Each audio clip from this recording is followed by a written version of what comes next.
The following you are about to hear may seem strange and bizarre, but it is our intention to bring you only documented proof.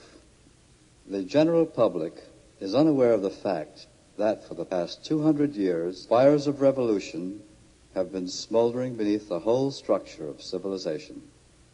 In 1953, the California Senate Investigating Committee on Education released its 11th annual report. On pages 169 and 170 of that document, we find the following words.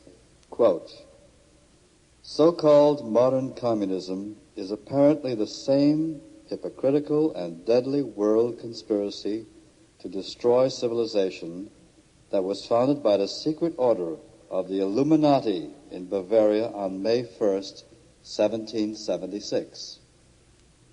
The recognition of May 1st, 1776, as the founding date of this world revolution conspiracy is not hard to understand when it is realized that May Day is frequently celebrated even in recent times by rioting and bloodshed on a worldwide scale. It was not until 1847 or 48 that the communist conspirators who had theretofore operated in secret came out into the open with the Communist Manifesto by Karl Marx and Frederick Engels, boldly proclaiming against practically everything upon which civilization is based: God, religion, the family, individual liberty, and so forth. The concluding paragraph on the manifesto reading, "Communists scorn to hide their views and aims. They openly declare that their purpose can only be achieved by forcible overthrow of the whole existing social order. Let the ruling classes tremble at the prospect of a communist revolution. Proletarians have nothing to lose but their chains. They have a world to win. Proletarians of all lands unite." In issuing this manifesto, the communist conspirators evidently believed the time had arrived when, with the aid of ignorant victims, a worldwide takeover could be accomplished. But there were not enough ignorant victims to manipulate them, and the expectant coup failed.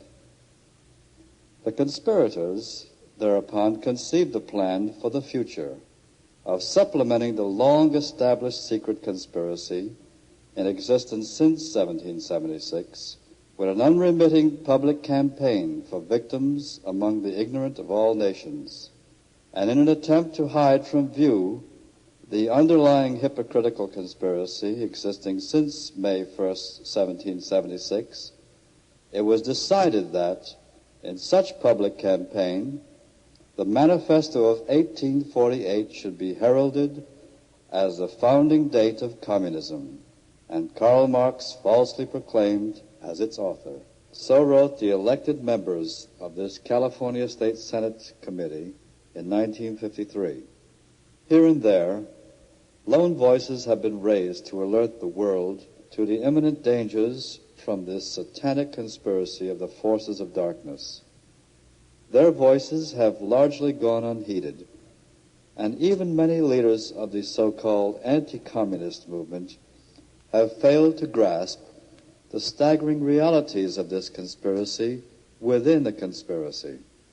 One who saw the total picture was Commander William Guy Carr. This recording was taken from a speech delivered by Commander Carr in Chicago in 1958, a few months before his death. It was not Carr's intention to document the whole history of the Illuminati conspiracy in this speech, since a great many books had already been printed on the Illuminati, the world revolutionary movement, including his own books, Pawns in the Game and Red Fog over America. In this speech, Commander Carr sets forth the basic philosophical concepts behind the greatest mystery of all time, the revolutionary attempts to overthrow all governments and all religions in order to enslave the whole human race under a super one-world government ruled by satanic despotism. As an official lecturer for the Royal Canadian Navy, Commander Carr constantly warned large audiences in the 30s about the world conspiracy and the forthcoming Second World War. During that time, he wrote 7 best-selling novels. Some were selected to become part of the Royal Library, the Library of War Museum, and the Sir Millington Drake Library at Eton College, and the Braille Library for the Blind. Carr's most widely read book, Pawns in the Game, is considered by most historical experts of the Illuminati as the most comprehensively documented book ever published on the Illuminati. The sound on this recording is primitive, due to the fact that it was placed on tape in a large meeting hall. However, despite the sound quality and other technical shortcomings, the facts contained in this speech are of such significance that it is reproduced exactly as it was given. Carr's speech will be interrupted occasionally by this narrator, who will insert salient comments on what Carr has said in order to highlight certain particularly significant parts of his message. This recording is not meant to entertain the listener. It is an historical recording of great importance about a conspiracy that has lasted for thousands of years.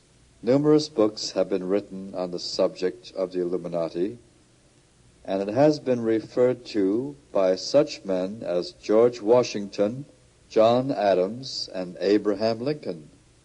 A list of books for the listener who wishes to pursue this subject will be found on the liner notes on the back of this record.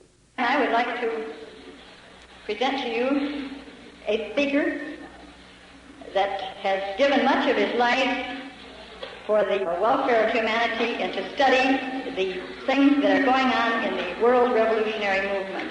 Our speaker this evening has a very wonderful way of presenting a message that is so badly needed, and I hope that each of you will listen with open minds and forget all prejudices and all bigotry. We have nothing to gain by hatred, and our speaker will certainly give us the reasons for that.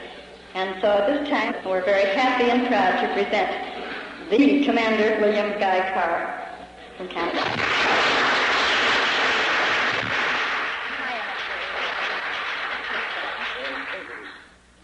Madam Chairman, ladies and gentlemen, the inspiring words of the song that you have just sung, Parallel Hours in Canada, we sing, O Canada, ask God to save our Queen. But all citizens of countries that we still speak of as being free are in the same boat. Unless we be doers of the word as well as hearers, unless we translate what we say into action, I'm afraid we are going to suffer the penalty of our indifference. We have the words of the Our Father. Everybody prays it many times a day. In some cases, we say, Thy kingdom come, Thy will be done. But what do we actually do towards establishing God's plan for the rule of creation and putting it into effect on this earth?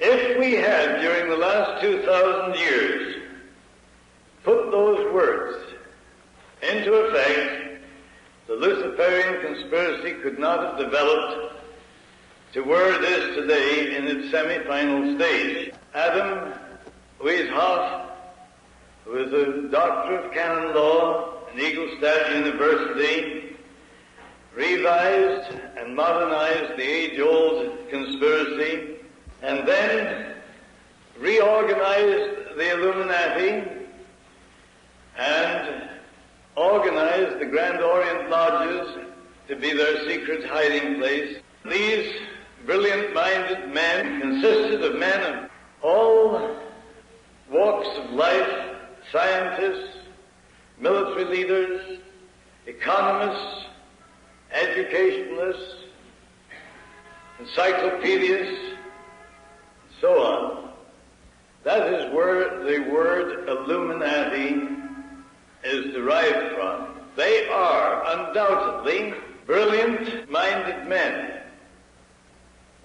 And unfortunately, they have become self-conceited, so swelled-headed, that they actually believe that they know better than Almighty God how the universe should be ruled, and that is the struggle that's going on today.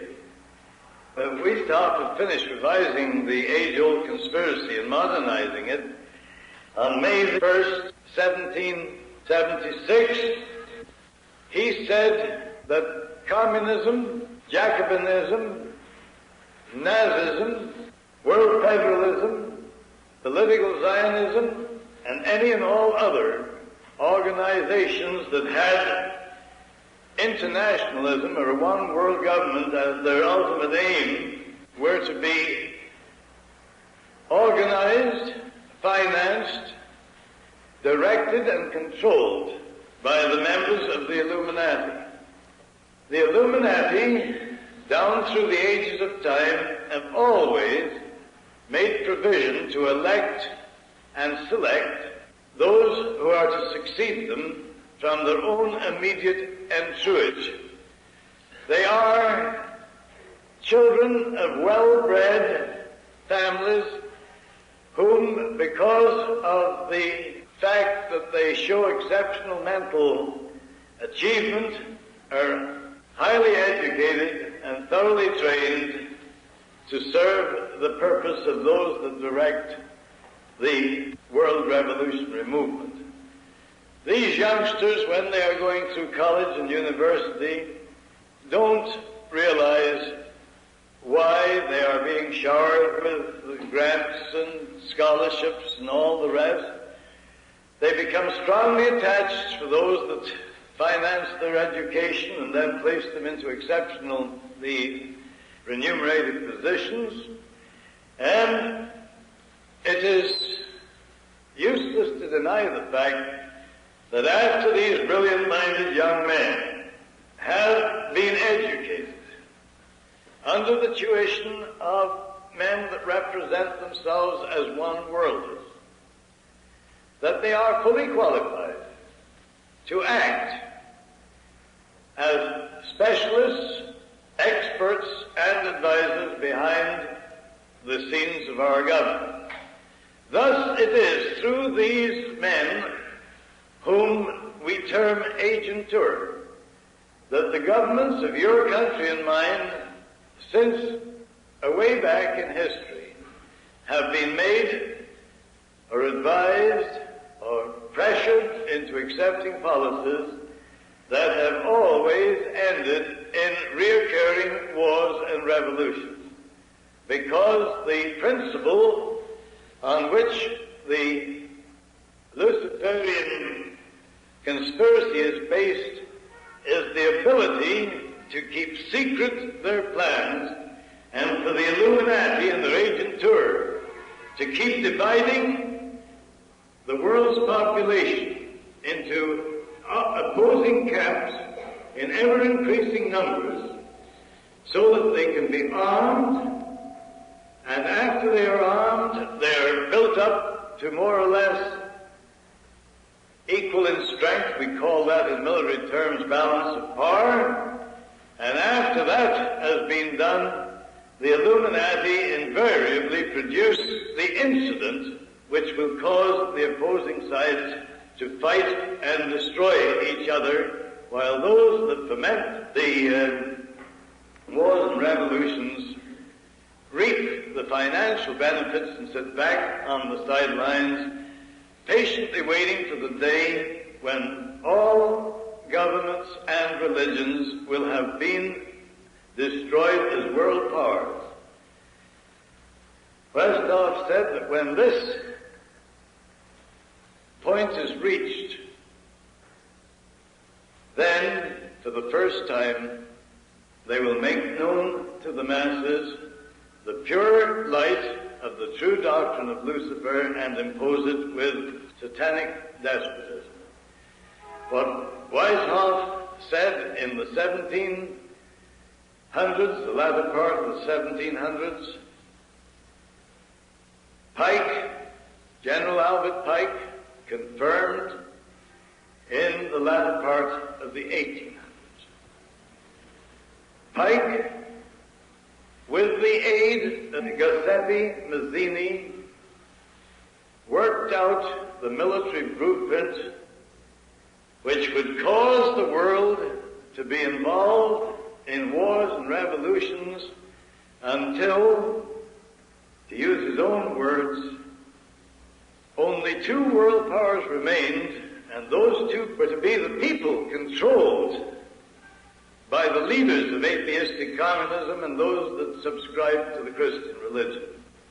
I know it is very hard for the average, decent, clean-minded citizen to realize that such a devilish, and I use the word advisedly, diabolical plot has been in operation. But the Scriptures, the Old Testament, is nothing more or less than the history of that conspiracy of the Luciferian forces to prevent the human race establishing God's plan for the rule of creation, putting it in effect on this earth. Christ himself came to show us what must be done if we were going to halt that conspiracy on this earth, as St. Michael halted it in heaven. He told us who were directing that conspiracy. He said, it is they of the synagogue of Satan. He said, they are sons of the devil, Lucifer, whose lusts they will do. He was a murderer from the beginning. He knows not the truth, for the truth is not in him. When asked, who are these men? He said, them that call themselves Jews, but are not, and do lie. The devil's whole plan is to use cunning and deceit. That is why our Heavenly Father, through his Son, Jesus Christ, told us that he was the father of lies. And they will make any statement and justify the telling of a deliberate lie, providing it moves their conspiracy towards its final goal. Mazzini, Giuseppe Mazzini, was an Italian. If you look in your encyclopedias, you'll find him eulogized as a great Italian patriot. That is how the agents who direct this conspiracy deceive the people into believing what is a direct lie. Giuseppe Mazzini was the director of the World Revolutionary Movement and was appointed as the director of the whole World Revolutionary Movement in 1834. After the French Revolution was over and the American situation here was in turmoil, Mazzini came to America and he consulted with General Albert Pike, who was disgruntled because his Indian auxiliary troops had been disbanded on the charge that they had committed atrocities under the cloak of legitimate warfare. Therefore, Pike became an illuminist, and he built a house in Little Rock with 13 rooms in 1840. And it was in that house where he worked to perfect the military blueprint of wars and revolutions that would bring Weishaupt's plan to its final stage.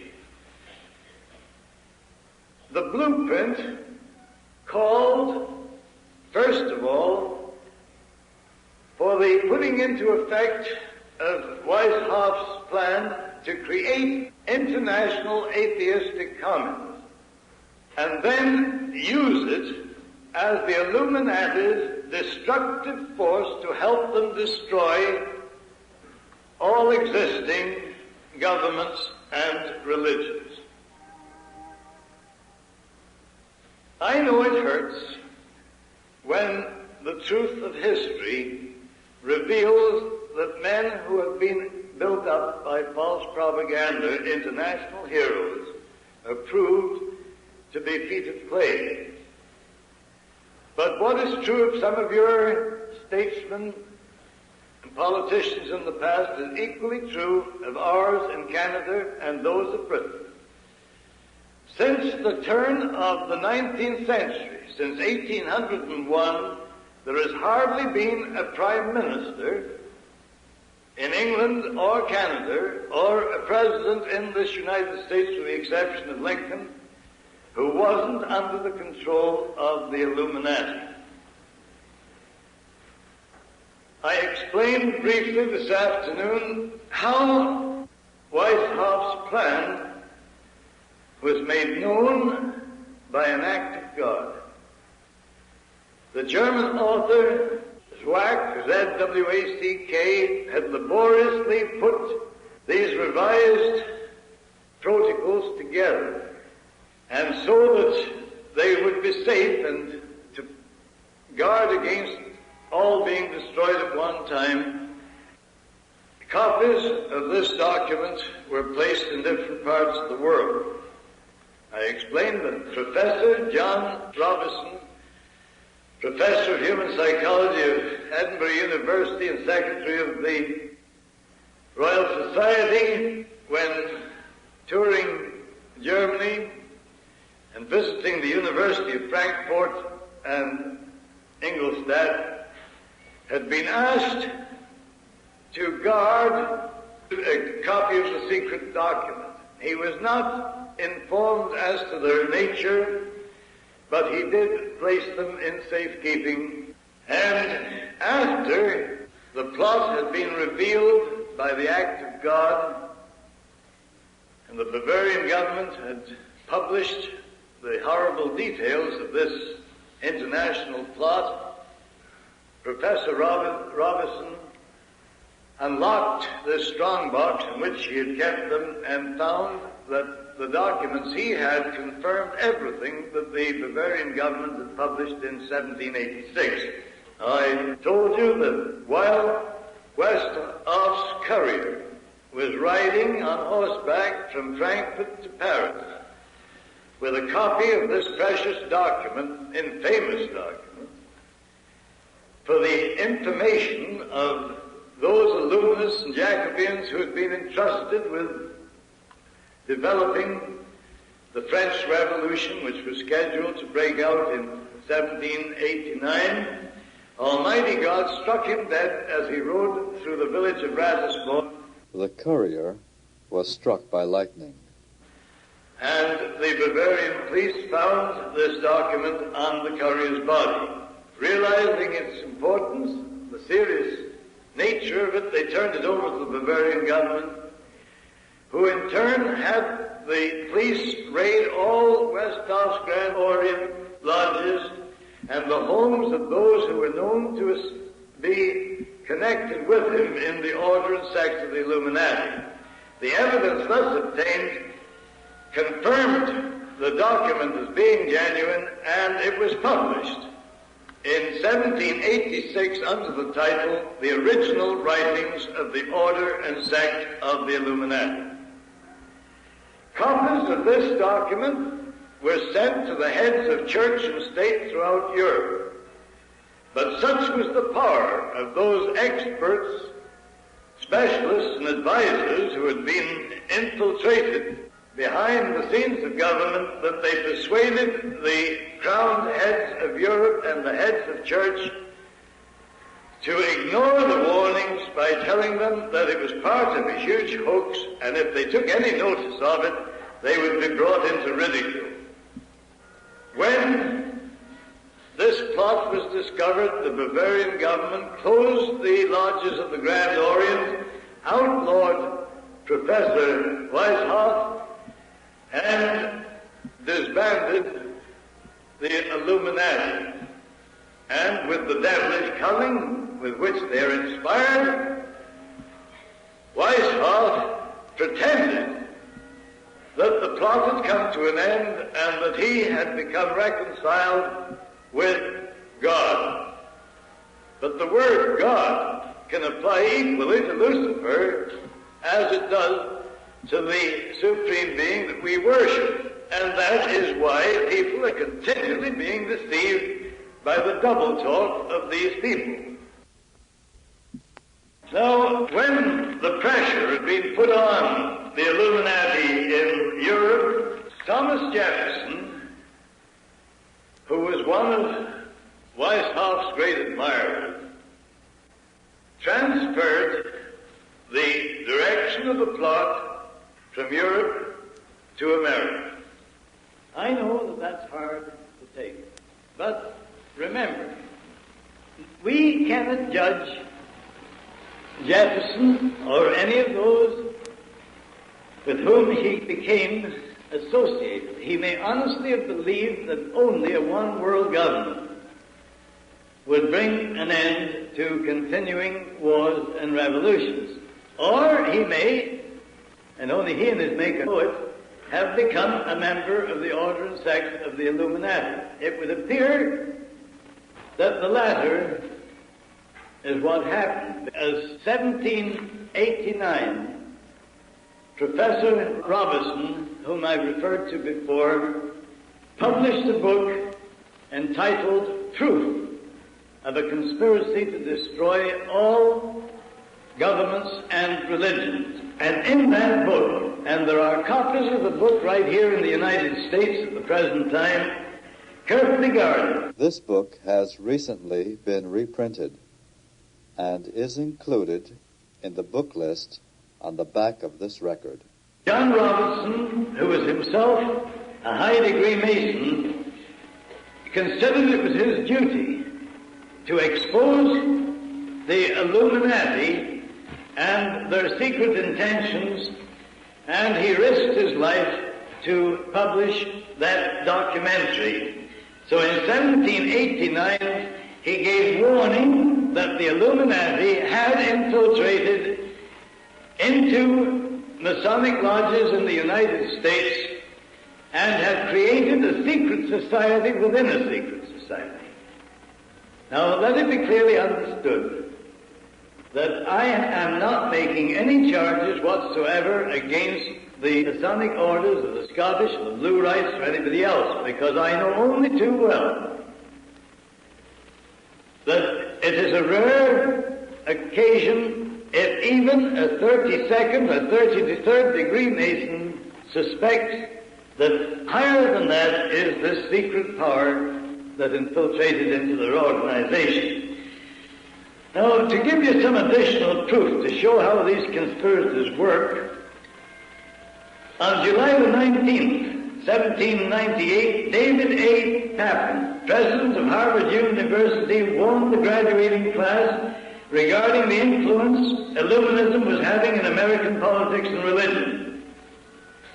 Thanksgiving Day, the next year, 1789, Jedediah Morse preached against Illuminism. He warned his congregation and the people of the United States that the Illuminists cover their true purpose by infiltrating into Masonic lodges and hiding their subversive acts and intentions under the cloak of philanthropy.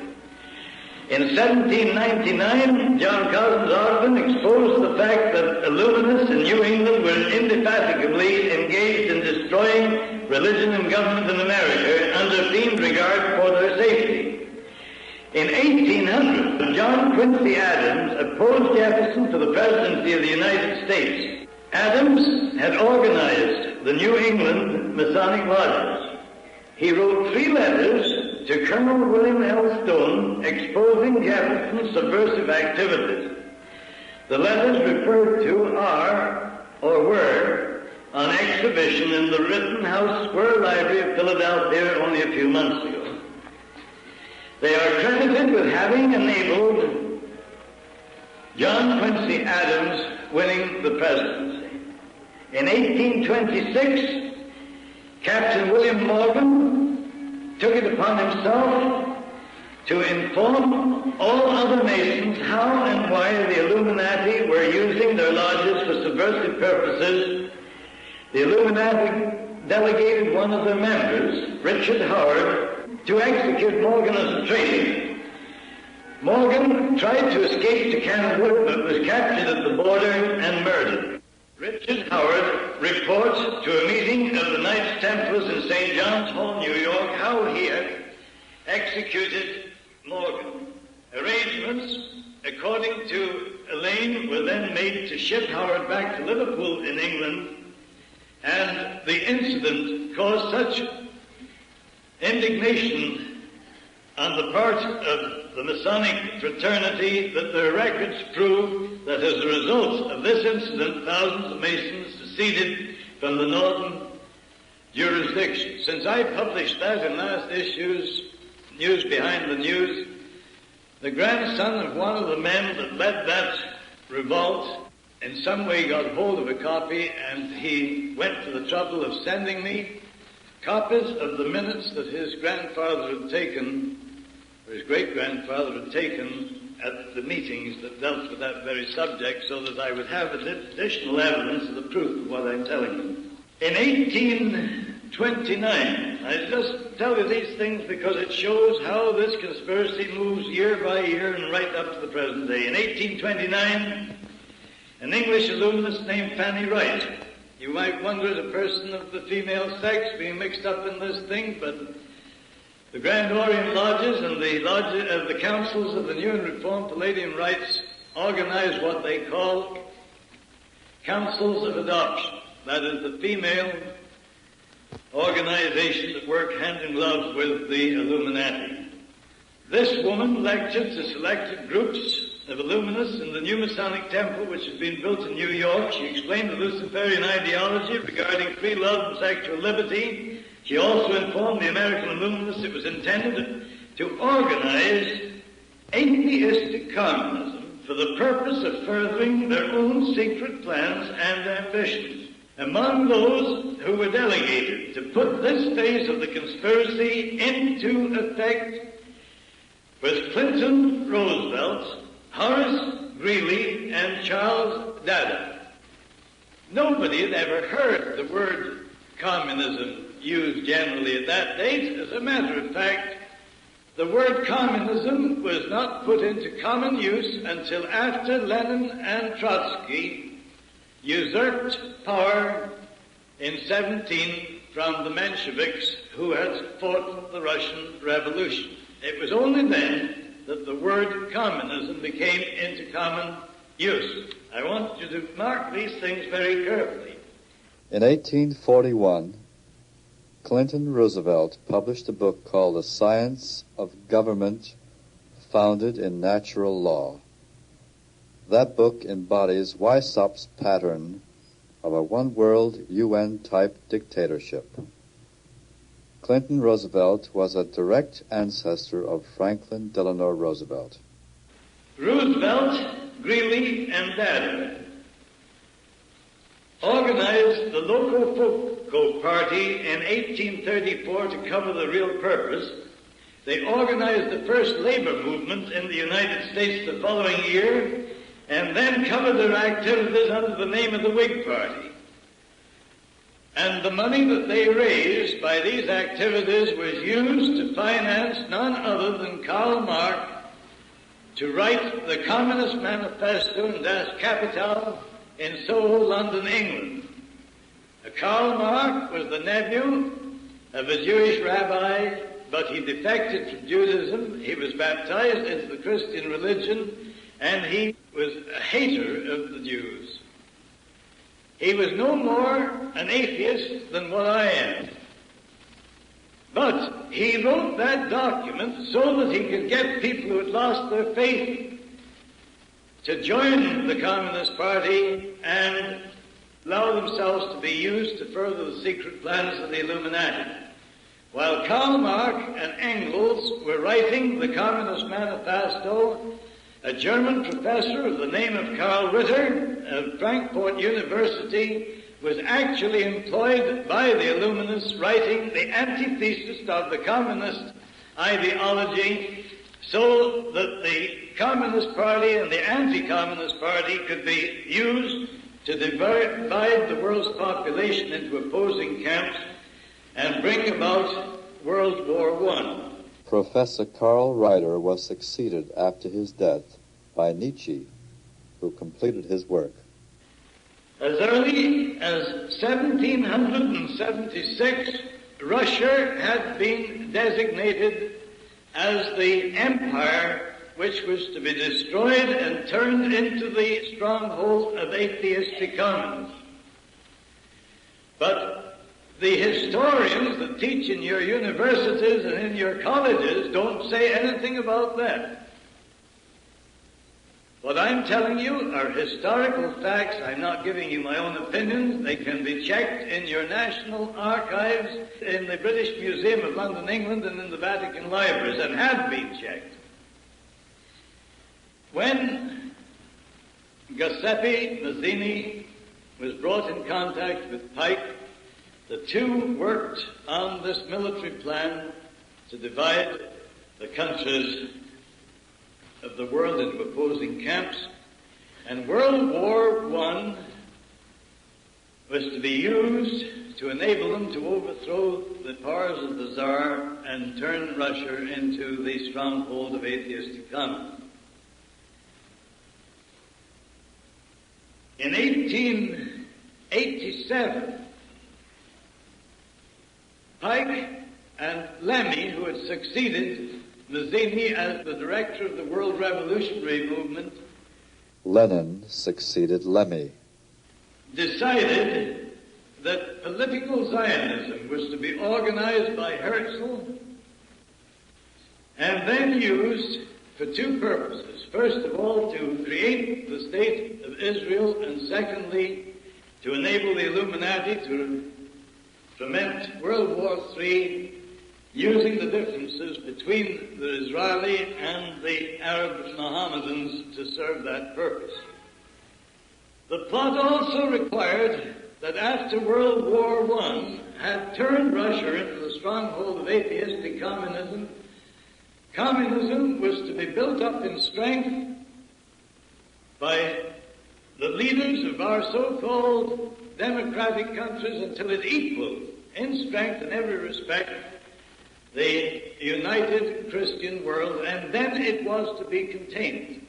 And it was to be contained until the last. Everybody considers that communism is a movement by the laboring classes to destroy capitalism.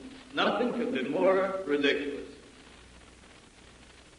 The Mensheviks and the Bolsheviks were used to foment and fight the revolution in Russia in 1905 and 1916, but all the time hovering in the background were these Illuminists who had chosen Lenin and Trotsky to lead the movement to usurp the powers of government in Russia just as soon as the moment was ripe. Now, in 1916, the international bankers of Britain, the United States, Germany, Sweden, and France met in Stockholm for the purpose of deciding the final details of the Russian Revolution, and they were joined by Henry Ford. Henry Ford, who originally wrote a series of books exposing the Illuminati conspiracy, was himself duped into going along with them. The Ford Foundation has since carried out many of the stated goals of the conspirators under the beneficent hand of Henry Ford II, whose father never dreamed that his own fortune would be used to advance the cause of his worst enemy. Who went over under gave the world the impression that he sailed in that famous peace ship. Well, of course, there's different kinds of peace. We know that the communists today are talking peace, but that they mean the peace that will be had when all other opposing forces have been destroyed. The average communist doesn't know that he also is to be destroyed in the final phase of the conspiracy. And it was by making these facts known to the leaders of the Communist Party in Canada that we split the Communist Party right down the middle in 1957. We supplied them with copies of a letter that Albert Pike had written to Mazzini on August the 15th, 1871, the year before Mazzini died, and that exposed the whole diabolical aspect of the conspiracy. Lenin and Trotsky were not atheists. Lenin had been initiated into the order and sect of the Illuminati in Switzerland, where Trotsky was initiated. I am not familiar, but this will shock you. British intelligence knew exactly what was being planned, and so did your American intelligence officers, because they reported all the details of this secret meeting in Stockholm to their governments, just the same as I reported that secret meeting that happened on St. Simon's Island, February the 14th this last year. No notice was taken of it. The powers behind the scenes of the government are too strong to even allow your government, which you so proudly say is of the people, for the people, by the people. And ours is just the same. But the fact remains that they deposited $50 million to the credit of Trotsky in the Bank of Sweden. And while that was being done, Lenin was being given safe conduct from Switzerland to Russia with 38 top-level revolutionary leaders in a private car supplied by the high command of the German government. And that movement from Switzerland to Germany of Lenin and his party was organized by the brother of Paul Warburg, who drafted your Federal Reserve legislation in 1910 and had it put into effect in 1913. His brother was chief of the German intelligence staff and negotiated the transfer of Lenin and these top-ranking illuminists into Russia. Now, Trotsky was building up his group of revolutionary leaders on the east side of New York, and when he sailed from New York to Sweden, the British Navy intercepted the vessel and took Trotsky and his fellow revolutionary leaders off the vessel, landed them at Halifax and confined them in the emigration sheds and put them under the guard of the Northwest Mounted Police, as they were known in that day. But that didn't suit those that are directing the world revolutionary movement. Mackenzie King, William Lyon Mackenzie King, who had been educated and trained as a member of the Illuminati because his father had been a revolutionary leader in Canada, a brilliant, cold-blooded, professional politician, became Minister of Labor in Canada in 1907. He was doing the work of the international conspirators as far back as that date.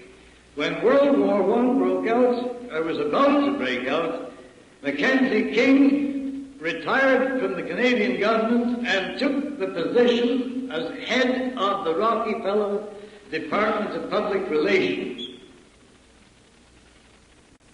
Now, when we had captured Trotsky and his fellow conspirators, and they had been placed in detention in Halifax, Mackenzie King was sent by the Rockefellers to Ottawa, and he issued the ultimatum that unless those men were not only released but given safe conduct to Sweden, the United States would cut off all financial and other aid to Britain and France.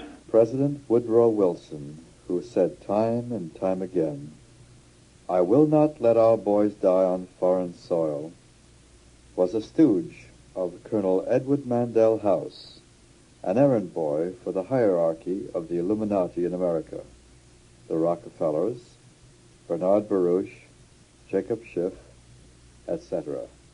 Wilson wired the British government demanding that Trotsky and his men be released, or the United States would not enter World War I as agreed upon. So, to prevent defeat, we took the lesser of two evils, and Trotsky was put on board another ship, and we had the humility of escorting that man to the entrance of the Baltic Sea. These are the things that of international intrigue that's going on all the time, and you're not allowed to know a thing about it. As soon as the war was over, I'm not going to go into all the details of the Russian Revolution, but you know that Trotsky and Lenin did take over the powers of government in Russia. Now, there's a lot of people talk about 98% of those men that went with Lenin and Trotsky into Russia to usurp the powers of government being Jews. That's a perfectly correct statement if we use the word Jew as it is generally used. But remember this, they entered Russia in the August and September of 1916. When Lenin died in 1924, there was not a single member of the First International of the Communist Party left alive or out of exile, except one or two who were initiated as members of the Illuminati. All the others, after they served their purpose, were liquidated, as happens to everybody that serves the Illuminati, whether they know it or not. As soon as they have served their purpose, they're wiped out with as little compunction as you and I would swat a fly. Now, the Nazism, as had been founded by Professor Karl Ritter, the same year, 1848, that Karl Marx wrote the Communist Manifesto, had to be used to foment World War II for the purpose of destroying the German Empire and reducing the strength of the British Empire so it was no longer a world power. And we know that that is exactly what happened. But according to the Pike Plan and this overall revolutionary blueprint, it also had to be used so that the political Zionist Party would be given a sovereign state in Palestine, where the differences between political Zionism and the Arabs would and could be used to foment World War III.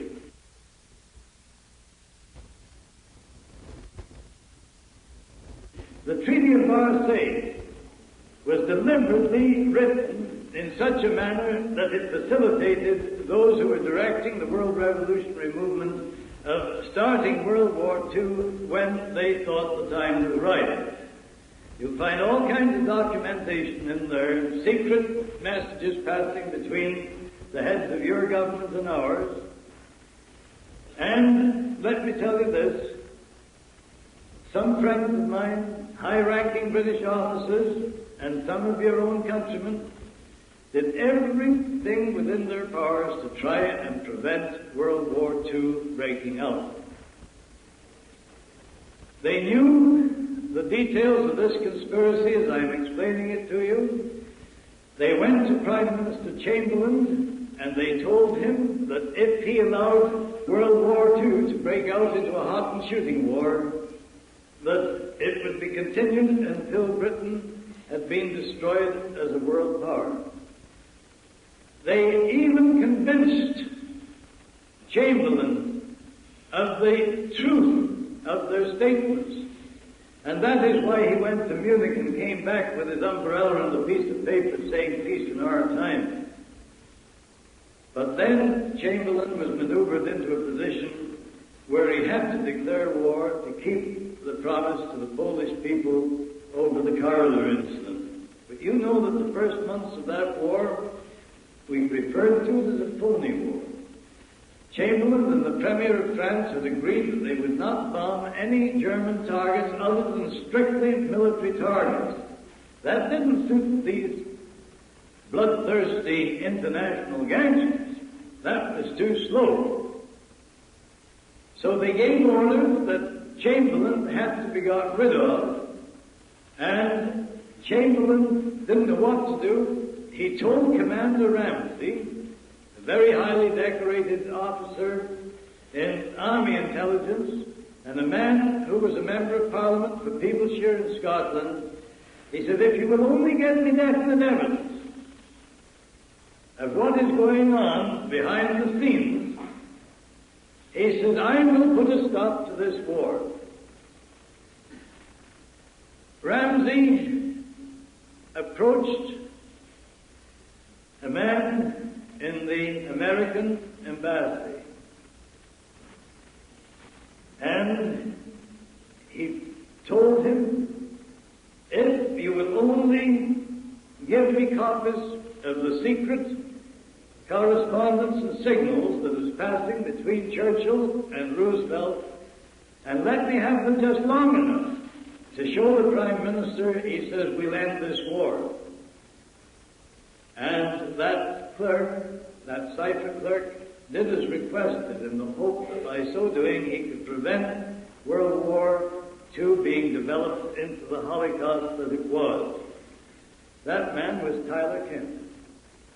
That sealed not only Chamberlain's fate, but it sealed the fate of all those patriots who were working in close cooperation with Captain Ramsey. And the powers behind the government insisted that there be an election. Churchill was elected Prime Minister. On February 8, 1920, Sir Winston Churchill, before his forced acceptance in the Illuminati, wrote an article that was carried in the Illustrated Sunday Herald.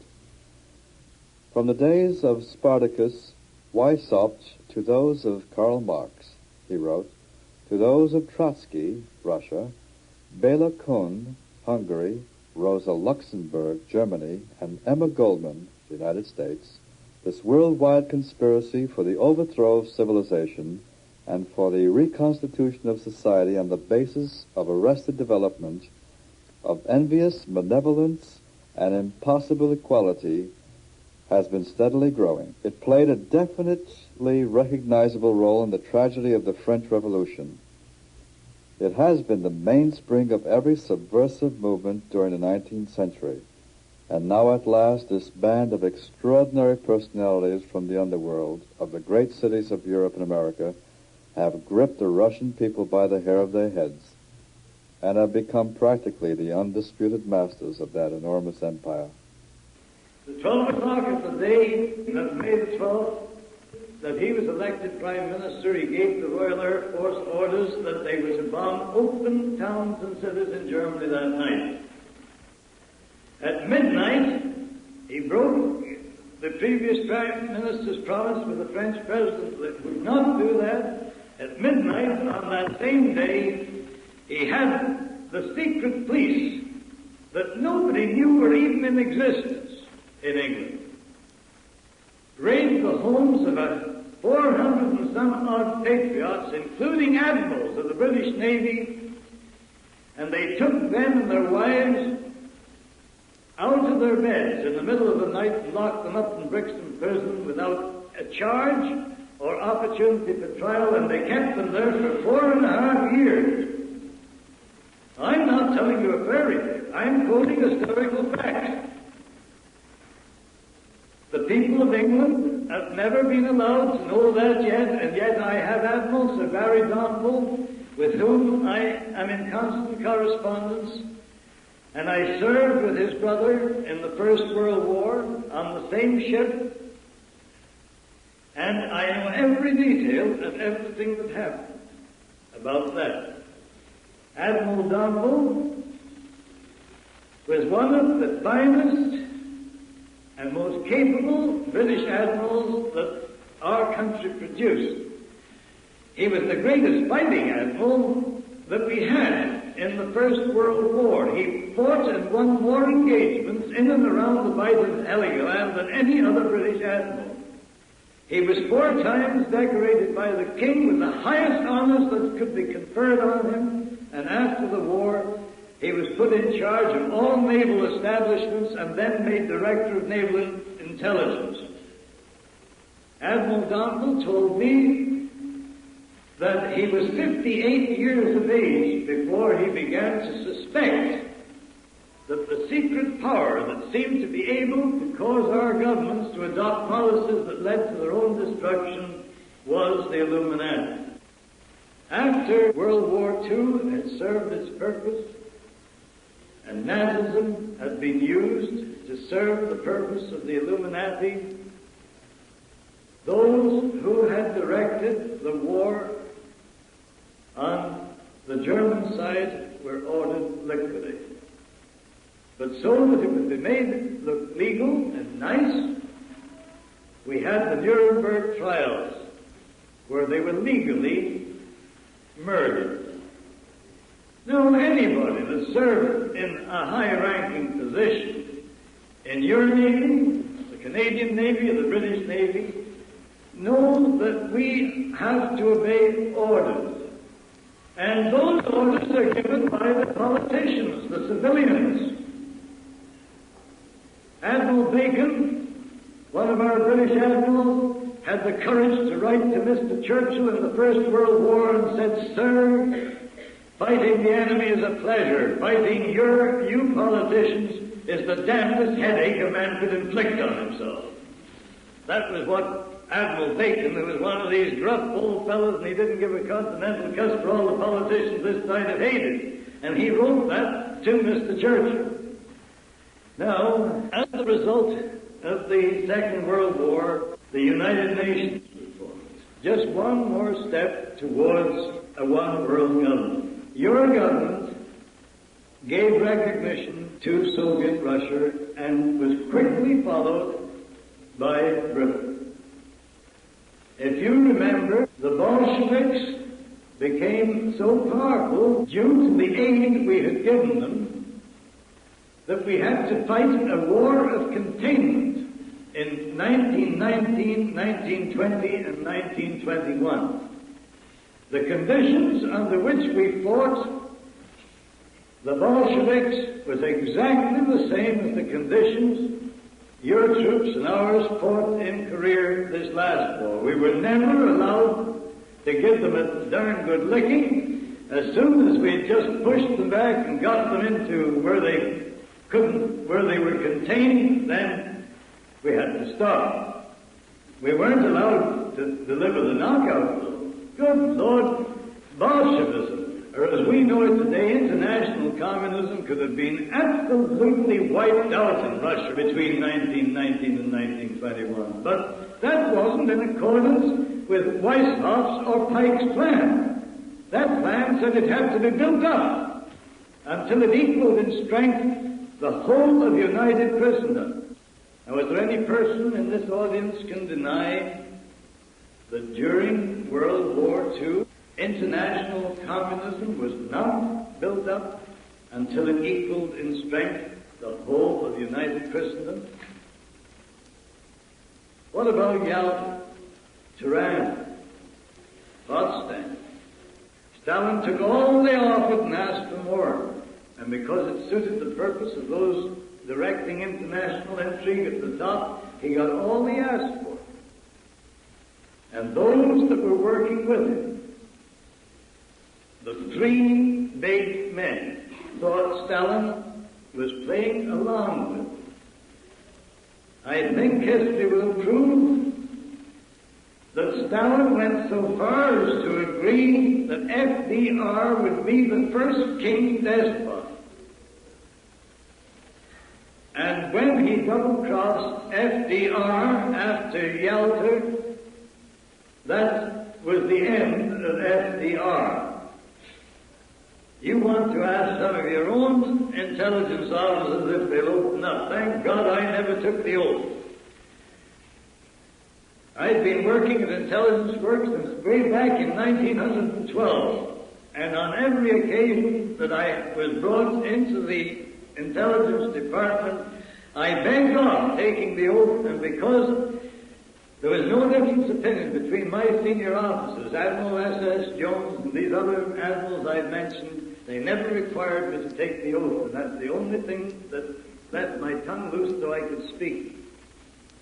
If you belong to intelligence, to the FBI or the Royal Canadian Mounted Police, you are not allowed to divulge. I never asked them for any information.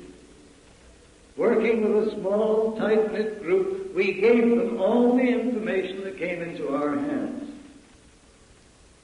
But I was so close to intelligence, that is, the directors of intelligence, that I had my own office in the intelligence department at Ottawa, and I had one stenographer delegated to do all my typing, and my wife and I are godfather and godmother to one officer who was director of naval intelligence for a period of 5 years, and another man who is our highest ranking intelligence officer. He and his wife are godfather and godmother to one of my children. So we've been pretty closely knitted in. I've had the pleasure of being the guest in the homes of nearly all these men I'm talking, and I've had the opportunity of discussing different angles.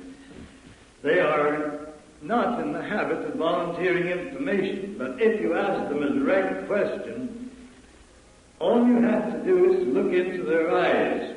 As I told the head commissioner of the mounted police when we were having a conference one day, he says, "You know I can't talk." "No, but I says, you're a darn poor poker player, because after I ask you a question, all I have to do is to look in your eyes and I can see the answer just glaring at me." Well, the progress towards the one world government had to be quickened, so the League of Nations was transferred to the United Nations. Now, going back to where I began my story and told you that this world revolutionary movement started in the celestial world when Lucifer challenged the right to Almighty God to be the supreme authority on the grounds that his plan for the rule of the universe was weak and impractical, because it was based on the premise that lesser beings could be taught to know him, love him, and serve him out of respect for his infinite perfections. I told you that the Luciferian plan was to ensure peace and law and order by the enforcement of a totalitarian dictatorship enforced by absolute despotism. That theory is what is being put into force here today. The people that we're so proud to say govern the country are not going to have any say unless we educate and make them understand that we're in the semi-final stage of this conversion. Now you'd say it's too late. It isn't. We have the words of our Lord Jesus Christ, who told us that if we would go out and teach all nations the truth and the whole truth, knowledge of the truth would set us free from the bonds with which we are being bound by the Luciferian conspirators. This isn't a racial or religious or a political matter, because in the final analysis, the satanic forces will divide those that survive the final social upheaval into just two classes. The brilliant-minded ones that have plotted and planned all this will be the rulers, and all the rest will be those that they enslave. It's an extraordinary thing, but the more you study all angles of this conspiracy, you find out that the brilliant-minded international gangsters that think out all the details of the various aspects of this conspiracy are financed by being awarded Nobel Prizes. Alfred Nobel was the inventor of dynamite that has killed more people in wartime than any other weapon ever invented. The Nobel Peace Prize has been won by such men as Linus Pauling and Martin Luther King, and the Peace Prize is an instrument used by the conspirators to carry on their work. Our Reverend Mr. what's his name, Methodist minister, he was given $45,000 to work inside the religious things. Not long ago, Bertrand Russell was awarded the Nobel Prize for his book, The Impact of Science on Society. I know Rod Chisholm personally. He was the Minister of Health for Canada before he was appointed as Canada's chief delegate to the United Nations. He hadn't been very long in the United Nations when he was made president of the World Health Organization, which you know by the three letters WHO, WHO. After he had put the internationalist brains, put their ideas into actual practice within the World Health Organization, he then was made director and president of the United Nations Mental Health Organization. Rod Chisholm says there's only one way to use the human capital. He says reduce the whole lot to one common denominator. Interbreed them, mix them up, get one great big mass of mongrelized humanity, and then put them under the yoke of absolute slavery, and he says you won't have any more wars through evolution. Well, that's sound logic. If the ruling class that consider they know better than Almighty God how to rule the universe get away with what they're working at, all the rest will be classified as goyim. And the word G-O-Y-I-M does not mean Gentile. It means human capital. That is the definition of that word. This play of words is confusing everybody. The whole diabolical plan depends on the agents of the Illuminati causing bigotry, hatred, on religious, political, economic, any other major issue, so that they can get us divided and throw us at each other's throats. Now, I've mentioned that when this conspiracy has developed to the final stage, that is after World War III, that the greatest social capitalism that the world has ever known is to be provoked by the Illuminati. Before I read you Pike's letter of instruction to Mazzini, telling him exactly how this final phase was to be put into operation, I just want to mention that World War III was scheduled to start Christmas week, 1957. I had called that shot years and years. You'll find it in the books that were published years ago, so I just couldn't think it up out of my head tonight. I said that if we permitted World War III to be developed as intended, the year 1960 would be the year of no return. You'll find those statements in my book. I have no reason to withdraw them or even to qualify them. I watched what was going on in certain areas of this world, and where I couldn't observe the things personally, friends of mine helped. Weishaupt and Pike had both said that those brilliant-minded international gangsters that were determined to enslave the lesser beings were to provide for their own safety and protection by establishing sanctuaries before each of the succeeding wars broke out. And that pattern has been maintained ever since the French Revolution, which broke out in 1789. In no revolution be it the French revolutions, and there's been several of them, the Spanish revolutions, the German revolutions, the British revolutions, your American revolutions, the Austrian, or any other revolution, have any of the members of the Illuminati or their families been harmed, nor has their properties. They were always safely hidden away in sanctuaries. That is why Switzerland was the biggest sanctuary of the lot. It was made a neutral country, so those directing both sides of the wars could meet and discuss how they would continue them or bring them to an end.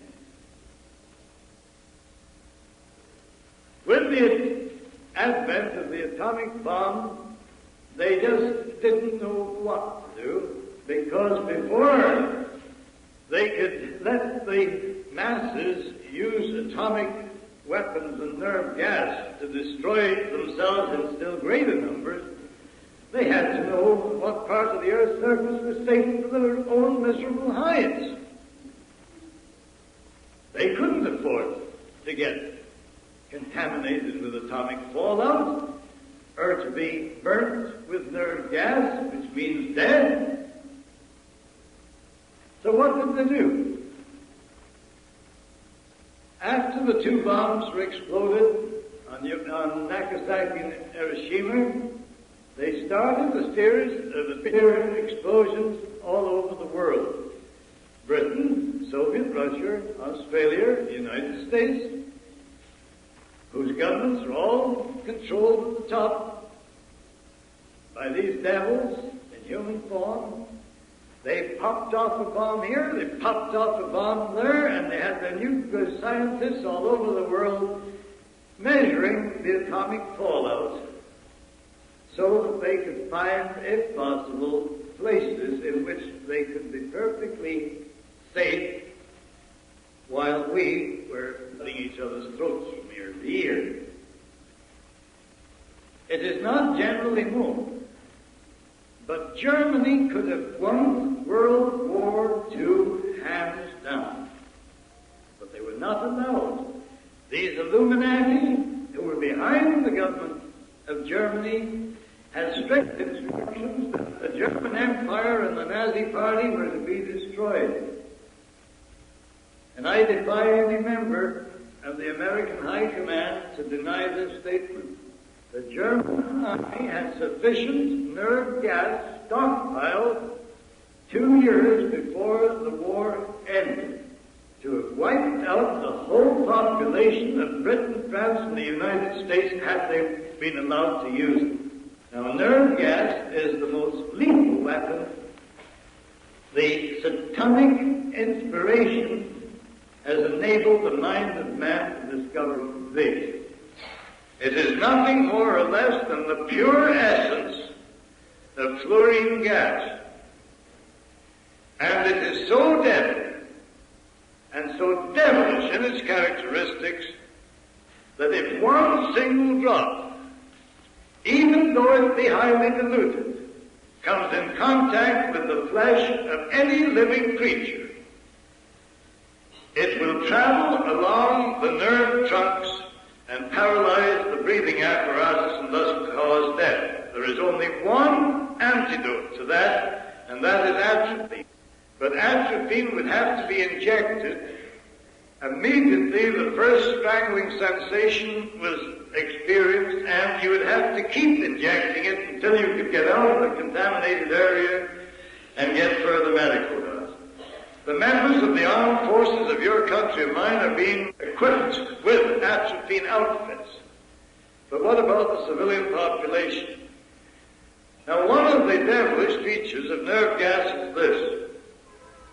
You could wipe out the population of Chicago or New York or any big Canadian city and not do $1 single worth of property damage. Now, all this nonsense about the fear of atomic bombs is just getting the masses into a state of fear that they'll go off half-cocked and agree that it's essential to contain Russia or something else to have another world war.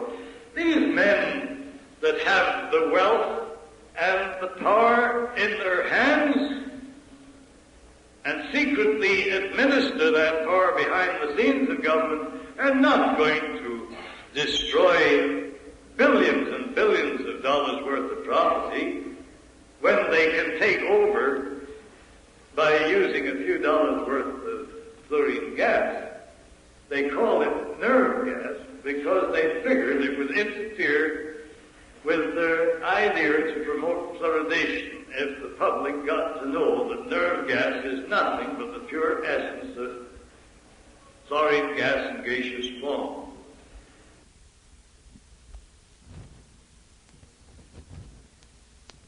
After studying the weather conditions that had prevailed over 50 years and studying the atomic fallout and the deposit, nerve gas deteriorates very quick. 48 hours, it loses its deadly characteristics, and an invading army could move into a place that had been sprayed in 48 hours. But there is a residue which collects in the clouds and is brought to earth the same as what atomic fallout is by precipitation, rain.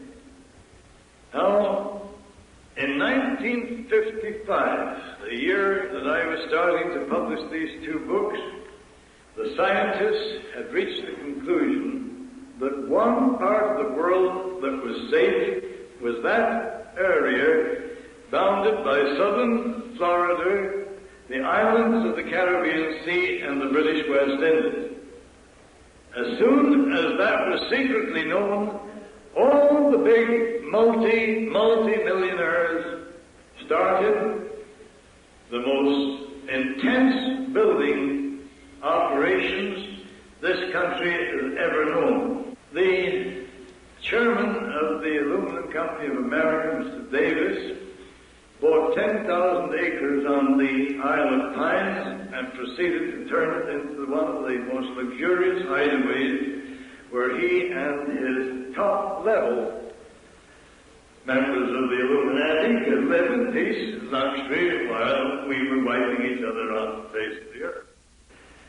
Britain was so concerned about the increase of population in the West Indies that they financed the movement of around 250,000 West Indians out of the islands and moved them into England and Canada, paid their fares, told them it was to improve their conditions. Now, A.P. Taylor, who owns and controls the brewery interests of Canada, Hoffman, Bronfman, who controls all the distillers in Canada, and who are no more Jews or Zionists than what I am, but they control the movement at the top, and a group of their international gangsters that control the Canadian government's policy just as another group controls yours. They formed a syndicate.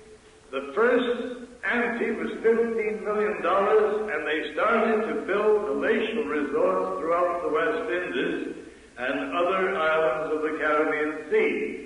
A bunch of your Chicago financiers and others extended Miami right down until it reaches now to Key West. All this happened after it's been called the safe area. It's a good job my nurse, when I was a kid, dropped me on my head because she developed such a thump of curiosity that I've never recovered from it yet. And knowing what was in the wind, I had to go down there and see for myself what was going on. That is what took me down to Florida in the February of 1957. And what did we find? They were organizing water transports between the islands.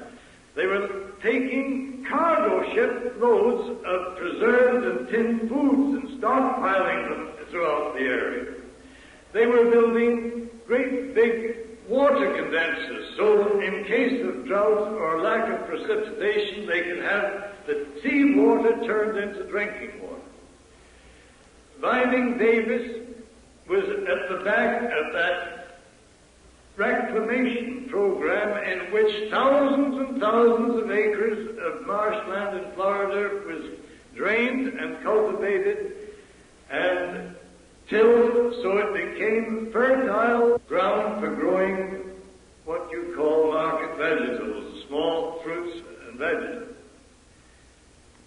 200,000 headed cattle were transferred from Texas into the ranches of Florida so they would be sure of a meat supply. With that amount of cattle breeding and the fish that were available in the ocean, in the coastal waters, they were quite satisfied that with their ability to grow their own fruit and vegetables, raise their own meat, catch their own fish, that added to the tremendous amount of staples, such as flour and other things that have been shipped into that area by ocean-going cargo vessels, would make them absolutely self-contained. Now, because these men always like to make a project pay for itself, they rented all this luxurious accommodation that was built in 55, 56 to tourists. And they were quite willing to take them for all they've got, make them pay through the nose for this luxurious living, and they were quite welcome to pay the shot until they wanted to move down in there. And they had it all planned, how to get rid of them so that they could occupy the vacated accommodation. They called the general strike of hotel employees. And all the people in those luxurious resorts couldn't get any kind of service, so the people that owned them were very apologetic and they flew them all out. And as soon as they got rid of them, every plane leaving these northern airports were chartered to fly the big boys down in to take over the accommodation that had been vacated. Why heavens, we had some of my friends keeping a record of who were chartering the planes and the people that were going on, just the same as we checked those that were landing at Georgia Airport for the St. Simon Island meeting. And amongst the people that had their own planes chartered to take them down south just before Christmas was the heads of your international unions that had done all the negotiations to amalgamate the unions at the top. Not only the American, but the Canadian. They both had private planes for the whole bunch of the top fellows who had been serving the international. And the Labour let them get away with it. Goodness gracious me, I don't know how stupid people can get. It's so obvious. And then, when the whole thing was ready, and somebody was going to press the button, the Lord entered into the picture and took a stand. And you never saw the like of it in all your born days. I've traveled all over the world and I never saw anything like it. All of a sudden, just towards the end of November, the earliest and most severe frost that had struck Florida in 50 years hit, and the papaya trees just wilted. They rushed out, covered them with blankets, covered them with anything. Didn't do any good. They were flat on the ground. Next day, every blessed one was wiped out. The fruit and vegetables that were just getting to maturity for the Christmas market were wiped out completely. There wasn't an onion or a radish or a lettuce left. And the rain started to fall, and the wind started to blow from every direction other than was expected. And there was such complete chaos as far as weather conditions were concerned that they fired the poor little meteorologist at Tampa because he couldn't call the shots 12 hours in advance. So they fired him, and they brought the top fella down from Washington. And when he got down there, all he did was hold his head, and he couldn't predict what the weather was going to be for 24 hours. So they had to call the war off. Too bad. Oh, we were just saying. They called the war off. They only postponed it for a while. They thought that these weather conditions couldn't prevail much longer. And you know, there was such a precipitation of rain that the fallout in Florida of both nuclear fallout and fluorine was such that 76,000 head of cattle died. 76,000 head of cattle died. The next thing that happened, Christmas week came. You never saw such beautiful weather in your life. Everybody was down on the beaches swimming and bathing. For 7 days we had perfect weather. Then the angels pulled out the plug again, and the water came down, and the wind started to blow, and the temperature was all around. I was fortunate. I was so convinced that something like this was happening. I had a great big hand-knitted woolen coat, and you know I've been stopped a dozen times on the street by people who said, I'll give you $40 for that coat. Everybody thought I was nuts when I went down there with a great big hand-knitted coat. But boys, I was comfortable when other people were freezing to death. And then the second frost wiped out the next crop just as it was ready for market. And the cattle started to starve to death. There wasn't enough grass left on the pasture land. And before they could organize an emergency feeding program, they had to pull the grapefruit crop and take those great big wagons that carry about 10 tons and dump them in the pastures, and the cattle were so hungry they just munched grapefruit to keep alive. And that is a truth, and there's thousands of people can support that statement. Then the most mysterious thing of the whole episode happened. The fish that was so abundant in the coastal waters, in the islands and around the coast, they disappeared to the Lord knows where, and he won't tell. You couldn't catch enough fish in a couple of hours to supply 5 or 6 families, and when the fishing boats would go out and bring great big cargoes of lovely fish in, they couldn't find the fish. They even put electronic devices in their boats and went out 300 miles to sea to try and locate the fish shoals. No good. 40% of those that own commercial fishing boats and charter boats went bankrupt, and the financiers took over their boats. 40%. Then, just to make sure that there wouldn't be any nonsense, in the beginning of 1958, as the third crop was ready for the market, the Lord sent another frost and wiped that. It was the latest frost that's ever been recorded. So we poor suckers that were down there getting the information found ourselves paying 35 cents a head for lettuce and 29 for piece for cucumbers and so on, all the way down the line. They even had to fly the food that we people needed there from California and Mexico, and all. That's what happened down in Florida. But the scientists said that the fluorine that fell down was brought down out of the clouds by the rain, and that it is accumulated from the smoke from the chemical factories, that the smoke had gone up and lodged in the clouds, and these unprecedented downpours of rain had released it and dropped it on the grass and the pasture. Well, I don't believe that, because I know that they were frantically taking tests of Spanish moss and every other thing. I had doctors that I could rely on, and they were watching all these tests, and they just did not know what was to happen. The United Nations was taking up the matter of stopping a further atomic test because of this atomic fallout.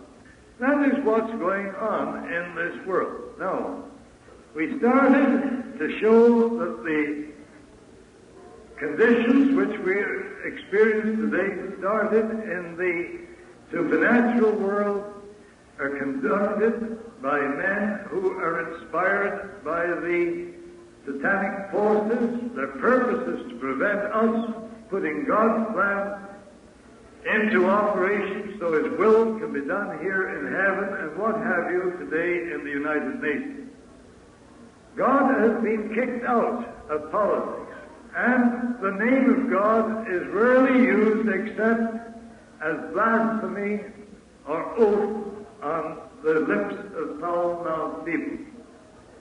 But the Scriptures tell us that God is a jealous God, and I'm quite sad that He has taken measure of the satanic forces that work in this world and the feverish haste with which they are trying to bring their devilish plan into its final stage shows that they think time is running out.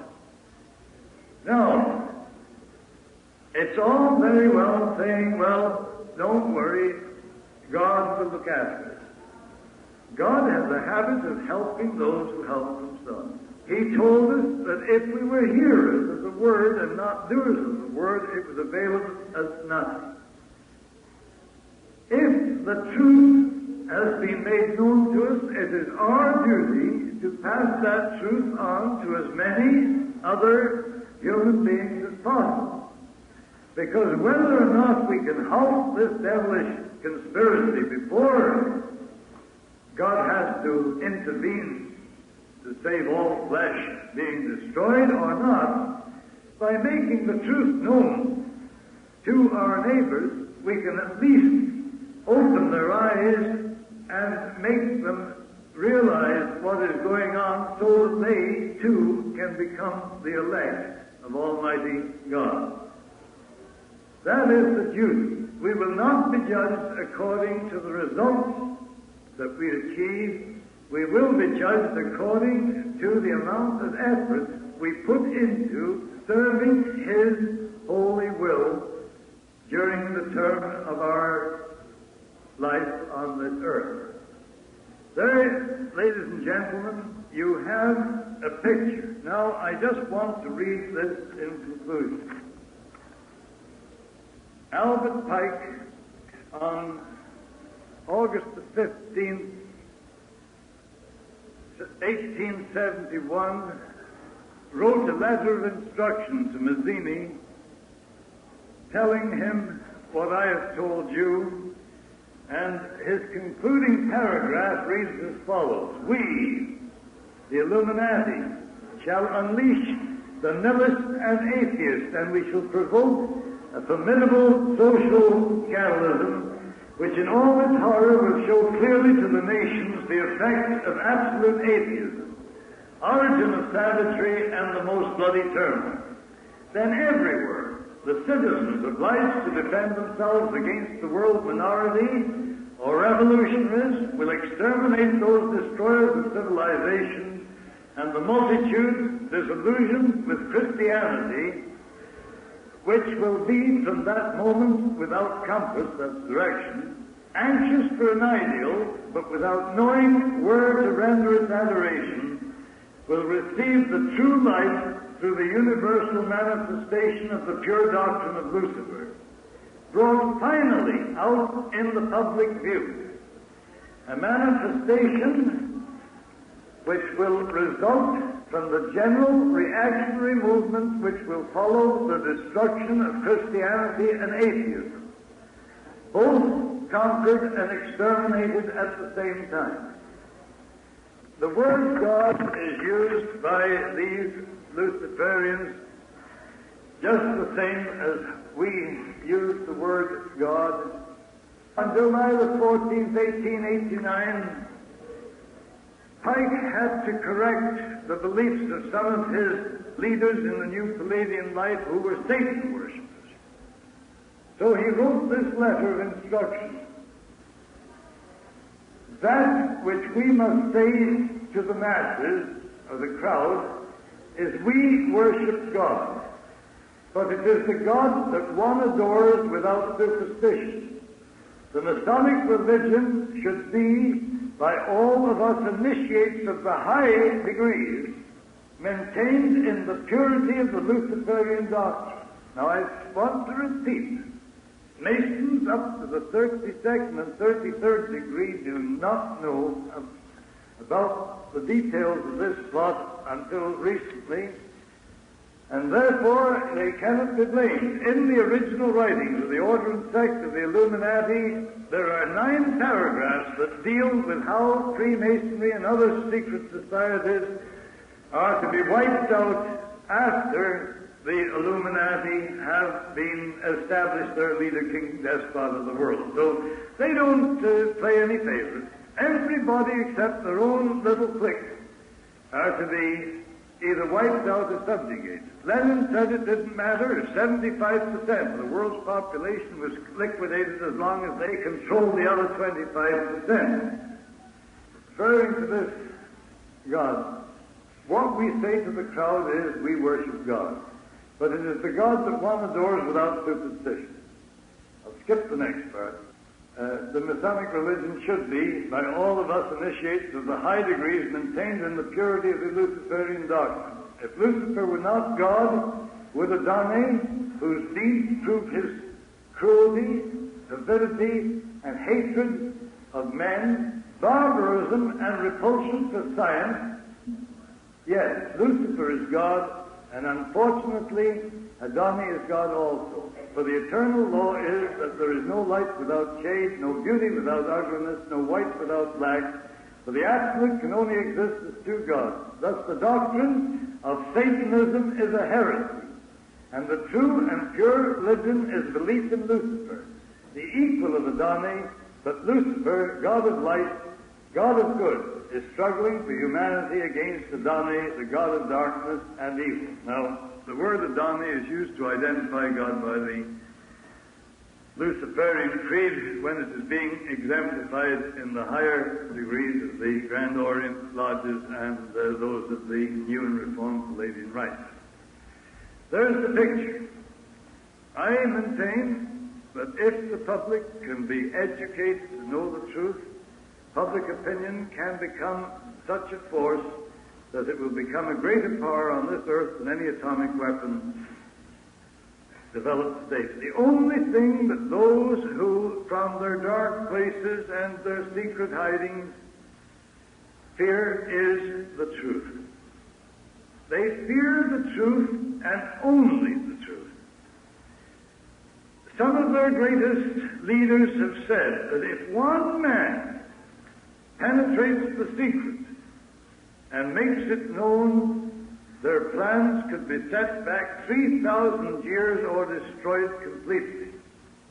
All we have to do is carry out the mandate given to us by Almighty God. If we don't, we'll all, Americans, Canadians, British, and all those that call ourselves free, will find ourselves in the same pot, being stirred up in a beautiful, delicious devil's brew. And those fiends will reduce us to one common mass of mongrelized humanity by the application on an international scale of artificial insemination.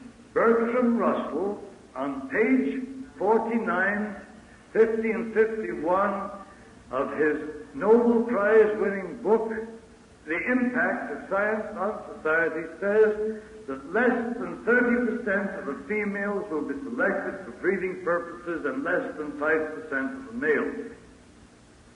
And the breeding will be the same as on a stock farm. It will be strictly limited and selected to fill the requirements of the state.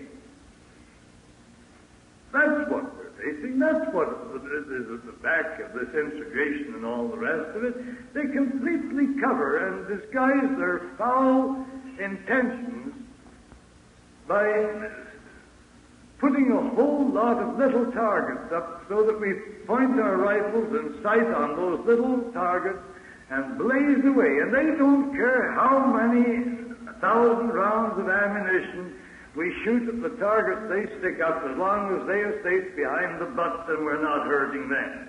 Now let's get wakened up. For heaven's sake, we sacrificed nearly 30 million human lives in World War I and II, in the honest belief that we were fighting for our king and our country, or God and our country.